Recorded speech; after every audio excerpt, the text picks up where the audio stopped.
চলে ছাত্র জনতার বুককে বুলেটের আঘাতে ঝাঁঝরা করে দেওয়ার মিশন। সে সময় কারো হাতে ছিল লাইসেন্স করা বৈধ অস্ত্র, কারো হাতে আবার অবৈধ।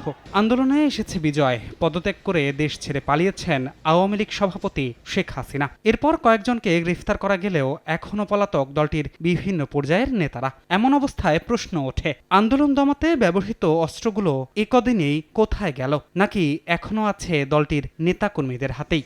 শনিবার দায়িত্ব গ্রহণের পর প্রথম আনুষ্ঠানিক সংবাদ সম্মেলনে ডিএমপি কমিশনার জানান, বৈধ বা অবৈধ অস্ত্র দিয়ে যারা আন্দোলন দমানোর চেষ্টা করেছে তাদের খুঁজে বের করা হবে। পাশাপাশি ভিআইপিদের রিমান্ডে নিয়ে আন্দোলনে তাদের সংশ্লিষ্টতা জানার চেষ্টা চলছে বলেও জানান তিনি। লাইসেন্সকৃত অস্ত্র ব্যবহার হয়েছে এগুলোতে, আবার ইলিগাল ফায়ারআর্মসের ব্যবহার হয়েছে। তো কাজেই চ্যালেঞ্জ আমাদের সামনে অনেক চ্যালেঞ্জ, যে এগুলোকে কীভাবে আমরা এই যে নিউট্রালাইজ করবো, আমাদের সামনে অনেক চ্যালেঞ্জ। আমরা প্রতিটা বিষয় আমাদের মাথায় আছে, আমরা চেষ্টা করবো এগুলো নিয়ন্ত্রণের জন্য।